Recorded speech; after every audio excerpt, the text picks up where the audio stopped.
Hei, olen Nam. Haluan kertoa teille tällä hetkellä minun oppinäytetyön työstä, jonka teema on poikkeavuuksien tunnistaminen, eli englanniksi outlier detection. Termi saattaa kuulostaa hieman vaikeasti ymmärrettävältä, vaikea ymmärtää. Älä huoli, koska käyn läpi vaiheelta, niin ymmärrä paremmin. Tässä on minun esitelmälistä. Aloitetaan katsoa, mitä tekoäly ja koneoppiminen. Sitten annan teille esimerkkejä, niin ymmärrätte paremmin.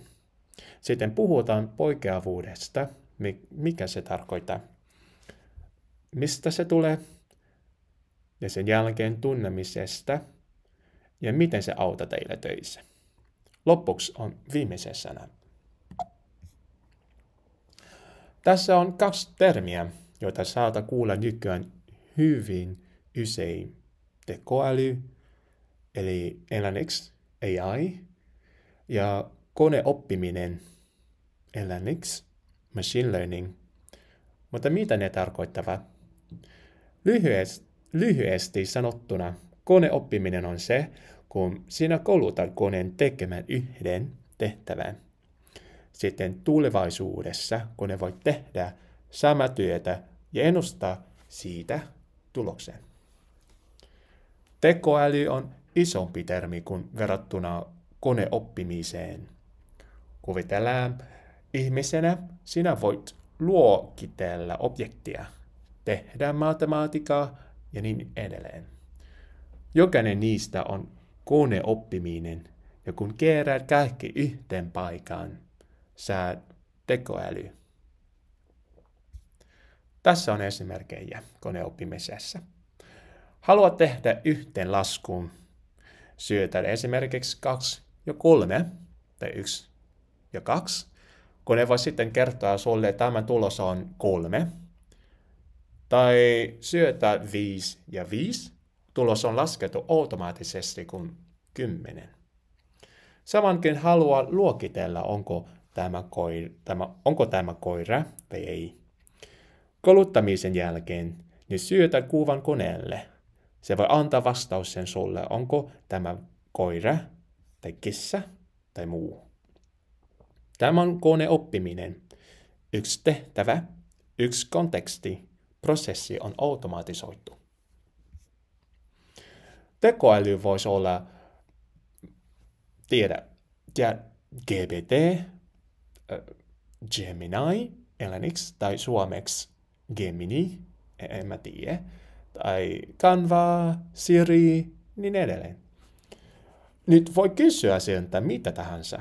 Se voi sitten ajatella matemaattisesti taustalla ja antaa sinulle vastauksen.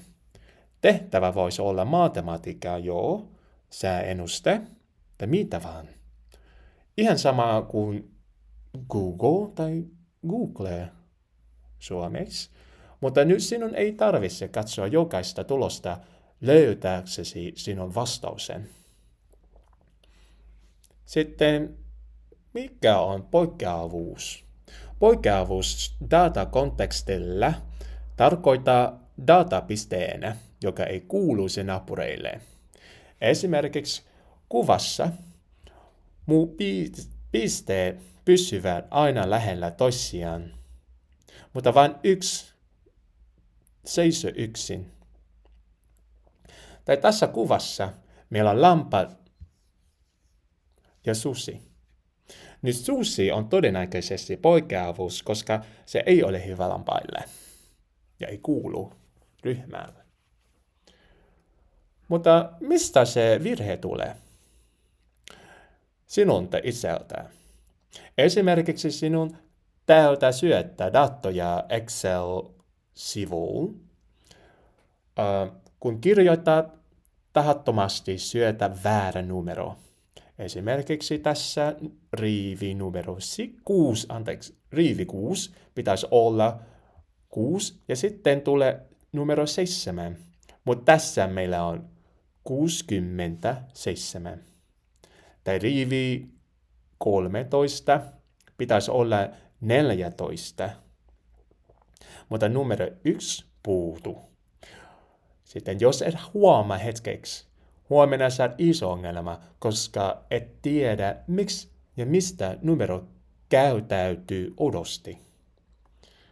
Toinen syy voi olla kone itse. Meillä on tekninen häiriö, wifi tai wifi häiriö ja niin edelleen. Mulla on helppo prosessi kuin näin tämä kuva. Teet jotain sinun puhelimella, reititin tai router, vastaanottaa puhelimesta lähetetty data. Sitten reititin lähettää ne pilville tai pilviyritys tai sun yritys esimerkiksi. Vastaanottane. Kaikki data sitten on tallennettuja. Yritys, eli sinä, joku olet töissä, nyt haluaa tarkastella ne. Miksi? Koska haluaa vastata jonkun pyyntöä esimerkiksi. No sinä näet jotain väärää. Kysyt itseltä, missä virhe tulee, missä se pysyy ja miksi näytä odolta. No, nyt poikkeavuuksien tunnistaminen tarvitaan. Tämä on koneoppimisen menetelmä, koska se tekee vain yhden tehtävän. Se voi automaattisesti tunnistaa virhettä. Eli ehkä tänään syötä väärän numeron, kone hetkeksi näkee sen ja ilmoita sinulle. Huomenna tulee taas töihin, näen ilmoituksen ja korjaa sen nopeasti ja nopeammin. Lopuksi tämä prosessi auttaa parannemaan tuottavuutta. Miten näin? Kuinka näin? Tämä on kuva helpottamaan sun ymmärrystä. Kuvitellaan olet töissä asiakaspalveluna. Sun täytyy vastata monta puhelinta joka päivä. Kun pyyntö tulee, onko sinulla paljon aikaa etsiä vastausta? Mä vastaan ei, valitettavasti. Ja totta kai et haluakaan avata kirjaa. Ei. Ja etsi jokaiselta sivulta, missä virhe on. Tosi manuaali ja epätuottavaa. Mutta jos sulla on tämä prosessi, eli poikkeavuuksien tunnistaminen, kaikki on tallennettuja. Täytyy nyt vain avata vastaava dashboardi. Tämä on dashboard. Ja katsoa kaikki mittarit. Sen jälkeen voi antaa sun asiakkaille sopiva vastausta nopeammin. Alright. Viimeisen sana. Valitettavasti ei ole vielä yhtä ratkaisua, joka sopii kaikille. Tai one size fits all. Miksi? Koska jokainen tapaus on erilainen. Meillä ihmisenä ei ole tarpeeksi kehittynyttä menetelmää, niin on mahdotonta kouluttaa koneen tekemään näin. Ja tämä on minun opparin teema. Eli mä kerroin teille aiemmin. Mutta tärkein, mä toivon, että sinä ymmärrät, mikä näiden kahden termiero on. Vähän sama, mutta on iso ero.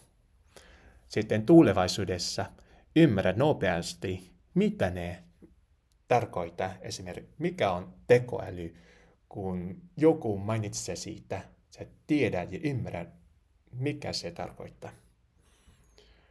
Ja siinä on kaikki. Kiitos.